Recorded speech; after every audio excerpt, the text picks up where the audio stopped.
Olá, como estamos? Nosso nono mês, nosso nono programa. Eu sou Mônica Mendes, carioca de nascença e baiana de coração, membra e uma das coordenadoras do coletivo Espíritas à Esquerda. Sou uma mulher negra, de pele clara, parda, os olhos pretos, meus cabelos são pretos, estou com um coque aqui alto no cabelo, né? Sou mãe, filha, irmã, amiga. Sou esposa, sou vizinha, sou colega de trabalho, sou múltipla, sou tudo, e administradora de formação, trabalho na área de TI com sistemas de turismo, sou espírita desde 1999 e em 2001 fundamos um centro espírita, Casa de Oração Sementes de Luz, Cosluz, em Salvador, Bahia.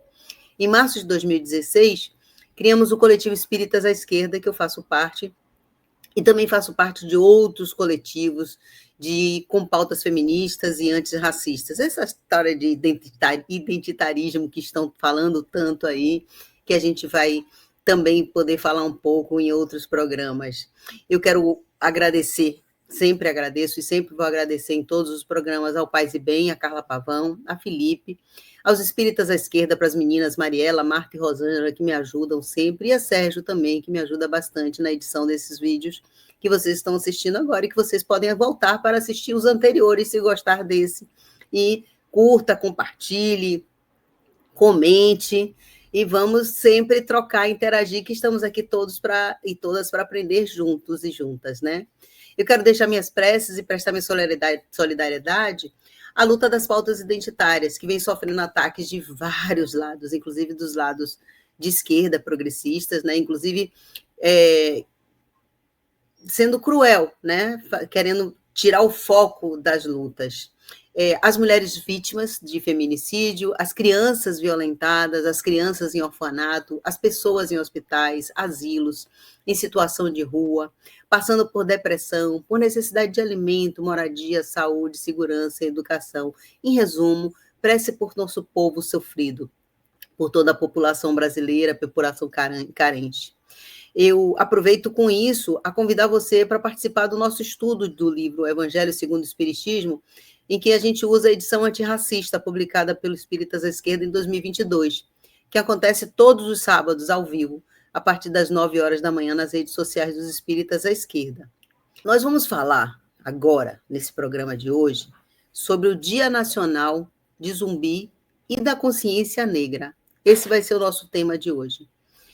Então, assim, depois da publicação da lei número 14.759, de 21 de dezembro de 2023, na atual gestão do presidente Lula, o dia 20 de novembro passou a ser, pela primeira vez na história, um feriado nacional. É no dia de hoje que se celebra o Dia Nacional de Zumbi e da Consciência Negra. A data, instituída pela lei número 12.519, de 10 de novembro de 2011, publicada na primeira gestão da presidenta Dilma Rousseff, que já era feriado em 6 estados e mais de 1.200 municípios no Brasil. É uma homenagem à memória de Zumbi dos Palmares, um dos maiores líderes da resistência negra contra a escravização no Brasil e símbolo da luta pela liberdade.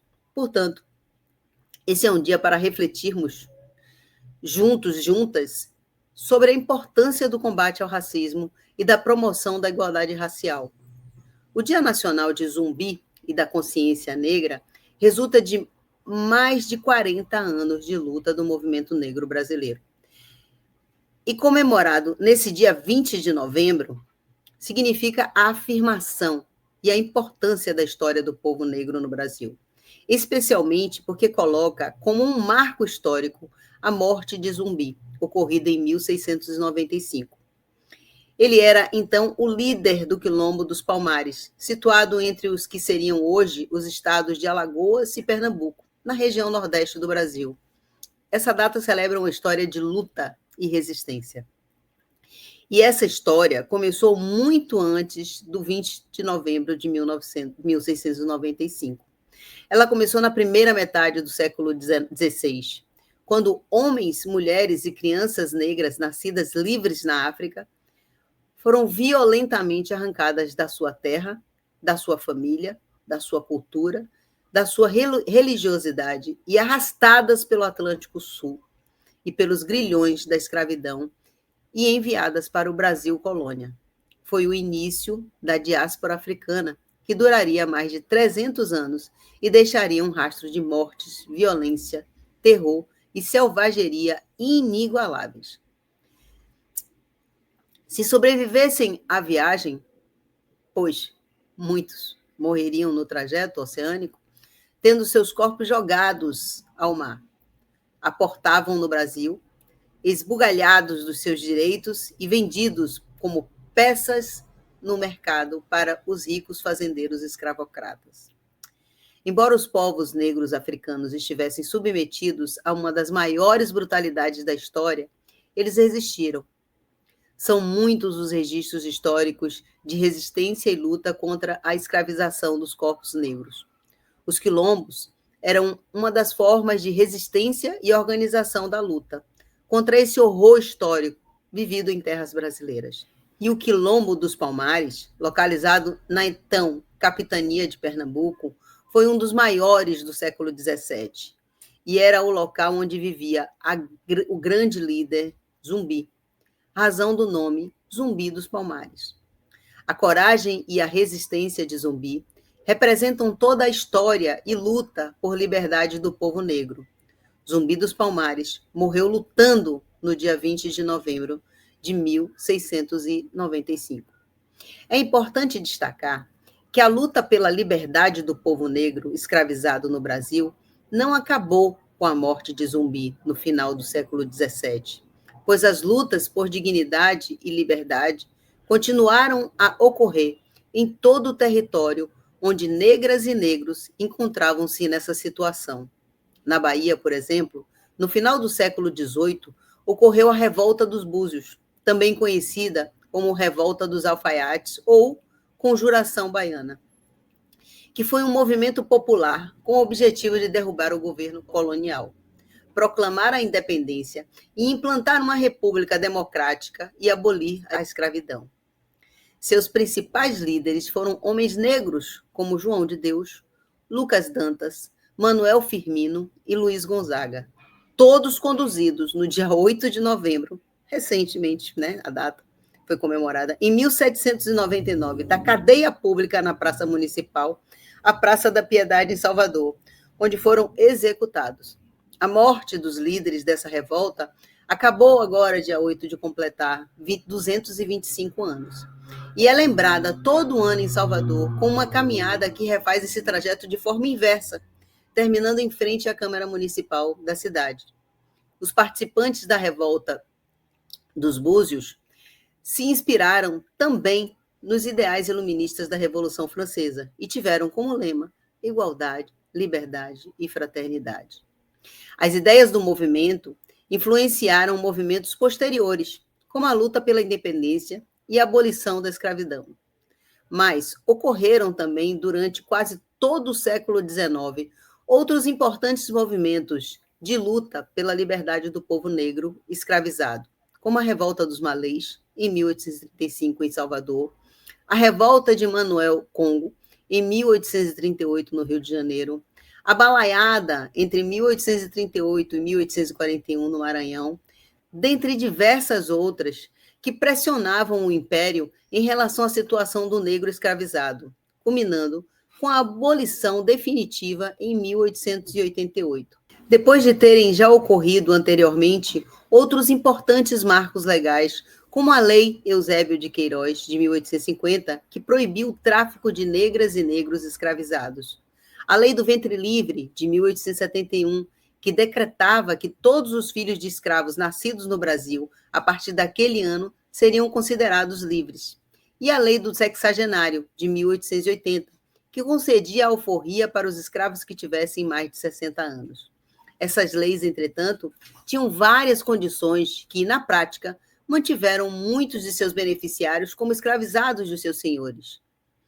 Quando aconteceu a abolição em 1888, a maioria da população negra que vivia no Brasil já era livre, mas havia o peso das leis e do racismo legitimando a interdição da cidadania ao negro brasileiro, a tal ponto que era muito comum se pensar que toda pessoa negra era escrava até que se provasse livre. E a batalha continua até os dias de hoje, gente.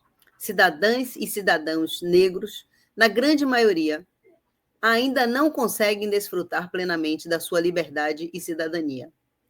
Parece que o sistema escravagista e racista só mudou a roupagem. Porém, a prática discriminatória continua.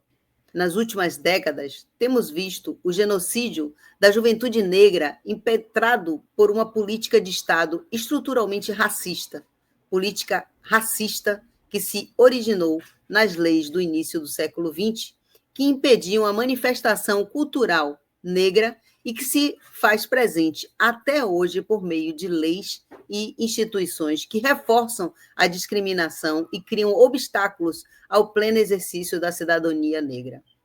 Um trágico exemplo foi a recente presença ostensiva da Polícia Militar de São Paulo no velório do menino, por ela assassinado em Santos. Como diz Jeane Tavares, pesquisadora negra da Universidade Federal do Recôncavo da Bahia, dentre as muitas violências cometidas sistematicamente contra a população negra no Brasil, destaco os processos de interdição social da expressão de sofrimento, particularmente do luto.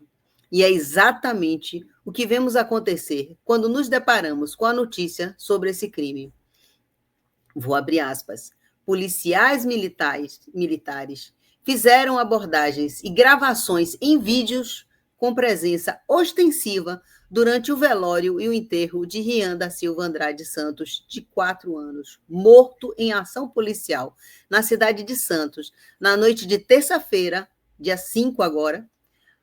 A denúncia é de entidades de direitos humanos de São Paulo, que se deslocaram até a Baixada Santista para acompanhar o caso, incluindo o ouvidor da Polícia de São Paulo, Cláudio Aparecido.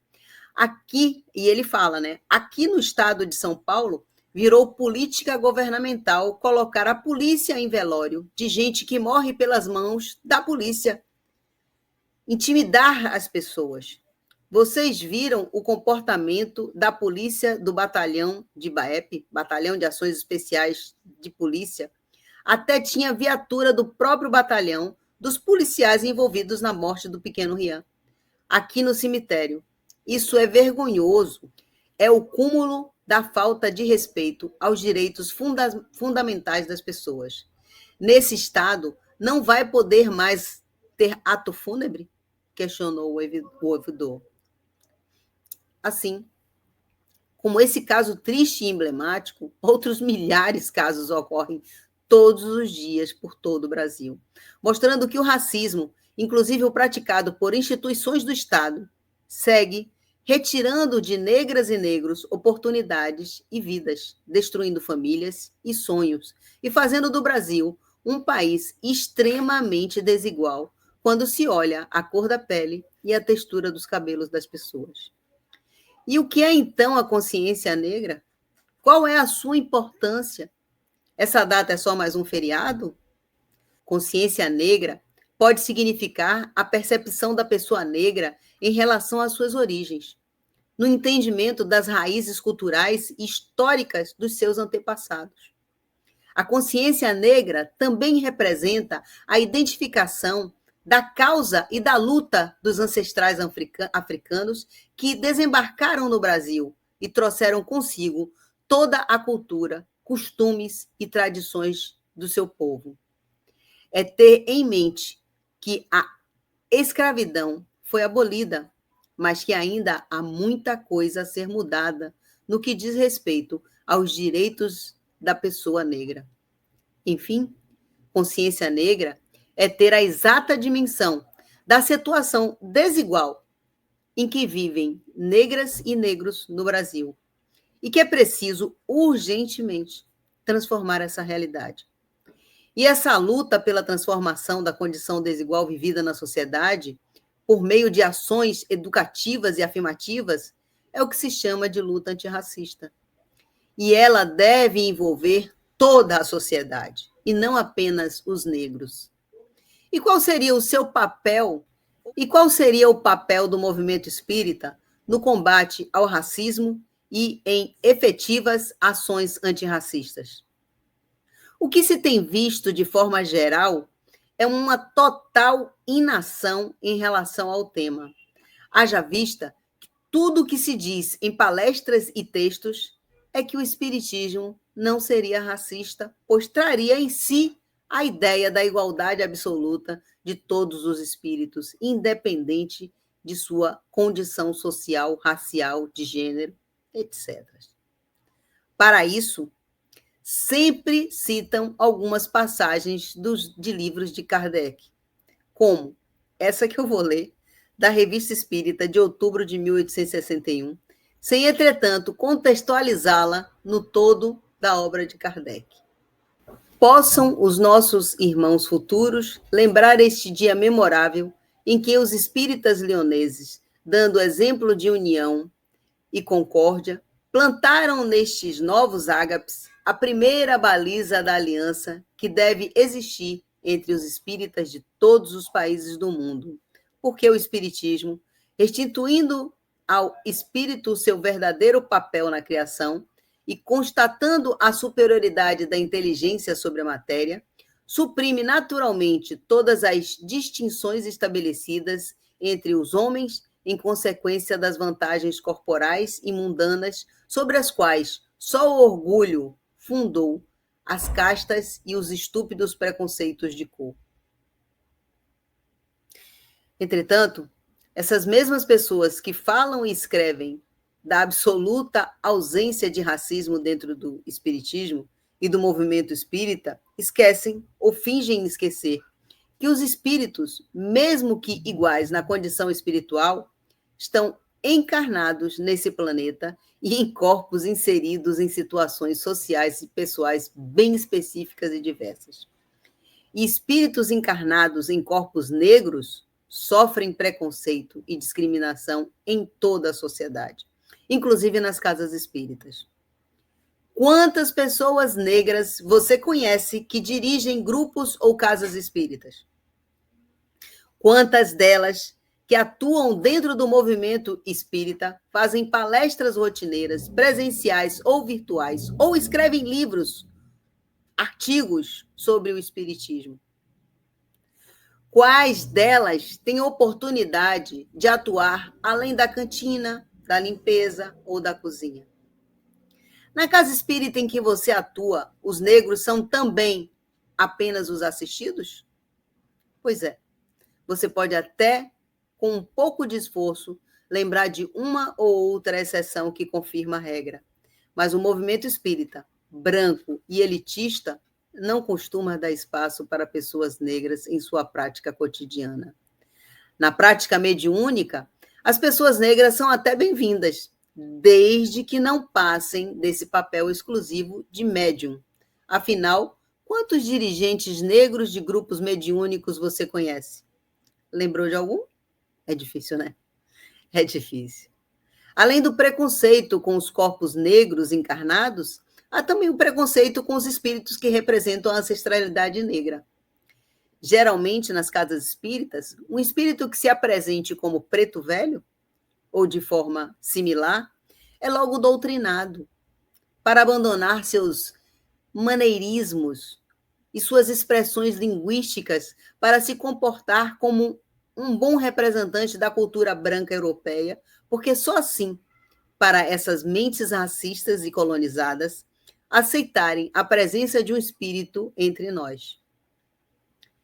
Quem não lembra de uma palestra feita por um famoso médium, quando disse que pretos velhos seriam espíritos inferiores?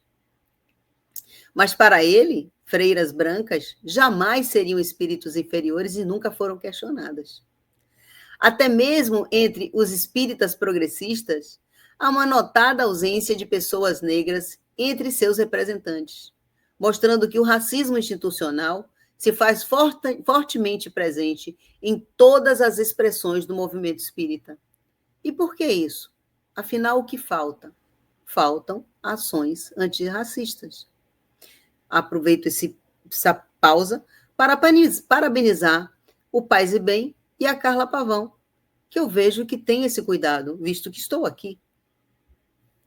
O Coletivo Espíritas à Esquerda tem se esforçado para promover ações antirracistas, buscando superar essa grave desigualdade dentro do nosso movimento.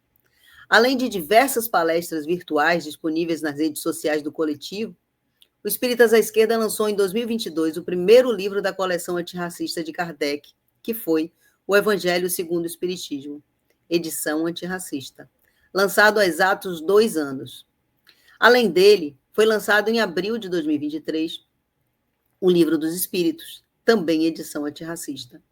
E em julho de 2024 agora, lançamos O que é o Espiritismo, também edição antirracista. Nesses livros, os espíritas à esquerda têm discutido a partir do termo de compromisso de ajustamento de conduta, o famoso TAC de 2007, entre o Ministério Público Federal na Bahia e as editoras espíritas no Brasil. A presença de expressões e ideias racistas dentro das obras de Kardec, porque, além do racismo institucional presente no movimento espírita, as obras kardecistas, infelizmente, também trazem consigo a presença do racismo comum do século XIX. É bom sempre lembrar aos desavisados, mal-intencionados e racistas que os espíritas à esquerda não adulterou nenhuma obra de Kardec, mantendo seus textos na íntegra. As passagens, como sugestões de redação ou comentários antirracistas dentro da coleção antirracista de Kardec, mostram que as pessoas negras foram vistas pelo sistematizador do espiritismo e pelos espíritos que o auxiliaram como espíritos ainda inferiores na escala evolutiva, como crianças espirituais. Portanto, sem a mesma capacidade moral e intelectual que os espíritos encarnados em pessoas brancas na Europa do século XIX. Essa visão fica bem caracterizada nas passagens em que Kardec fala da falta de beleza, de inteligência e de moralidade dos negros, classificando-os como selvagens ou bárbaros. Eis algumas passagens exemplificativas do livro A Gênese, por exemplo. Como em A Natureza não há transições bruscas, é provável que os primeiros homens aparecidos na Terra pouco diferissem do macaco pela forma exterior e não muito também pela inteligência.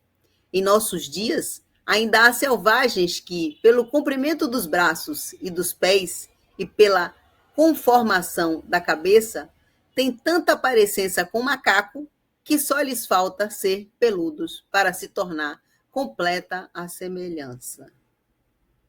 Absurdo. Do livro Obras Póstumas.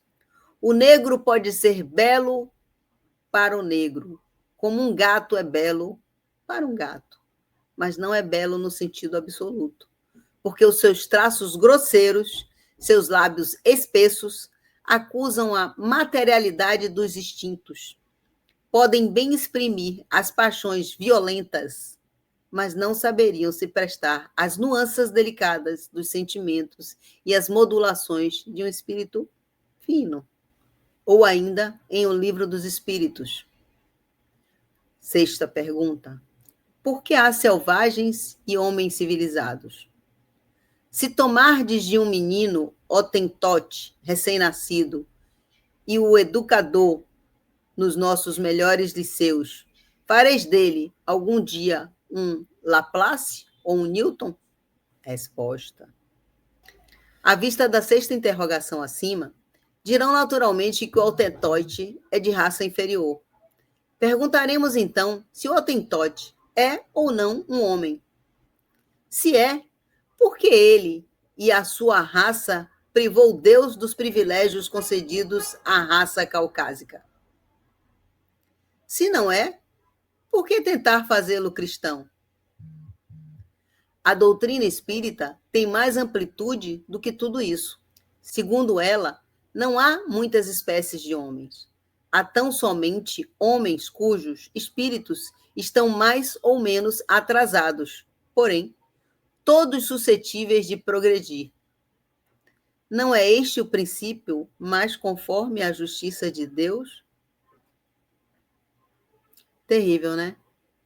Chega a dar uma tristeza ler uma coisa dessa. Tem que ter estômago. E por isso é tão importante uma leitura crítica e adogmática da obra de Kardec. E para entender melhor essa discussão sobre a presença do racismo nas obras de Kardec, sugiro que baixem gratuitamente os livros da coleção antirracista de Kardec na página do Coletivo Espíritas à Esquerda e leiam os prefácios e as contribuições feitas dentro desse livro. E, se possível, caso sua casa espírita não seja racista, leve essa discussão para suas reuniões e grupos de estudos, pois só assim haverá a possibilidade de se superar essa chaga dentro do movimento espírita. Pois, numa sociedade racista, não basta não ser racista, é necessário ser antirracista. Já nos ensinou a conhecida filósofa estadunidense Angela Davis, que, com sua frase incisiva, provoca reflexão sobre o combate ao racismo estrutural no Brasil, um debate que ganha ainda mais força com o Dia da Consciência Negra. Ou seja, Angela Davis destaca a importância de se ver o racismo como um problema de todos, de toda a sociedade, inclusive do movimento espírita. Por isso, para além de um feriado ou de uma data festiva como a de hoje, o Dia da Consciência Negra busca lembrar a resistência do povo negro para avançar na luta por uma sociedade livre de opressões, em que as pessoas negras ocupem espaços de poder e a educação seja transformadora, para que as pautas antirracistas sejam levadas à sociedade e retornem em forma de mudança. Encerro esse vídeo com uma conhecida fala da escritora negra Conceição Evaristo, presente no livro Olhos d'Água. Eles tentaram nos matar, mas a gente combinamos de não morrer. Esse espírito exemplifica bem a nossa luta de negras e negros pelo direito a uma vida digna e segura. Nossos ancestrais foram sequestrados pelos ancestrais dos atuais brancos bilionários de seus territórios na África. E é essa a consciência que precisamos promover e lutar até mudar. Paz e bem para todas as pessoas, para todos nós. A consciência de amar ao próximo como a si mesmo. A consciência aos espíritas de que se o espírito não tem cor, não tem sexo, se os espíritos são todos iguais, eles precisam ser iguais não só enquanto desencarnados, eles precisam ser iguais também enquanto encarnados. Vamos nos amar e vamos ter uma consciência da necessidade de amar ao próximo e dar a todos os negros e negras do nosso Brasil o respeito e a dignidade de vida merecida para todos e todas. Gratidão. Até o próximo mês que vem estaremos juntos novamente.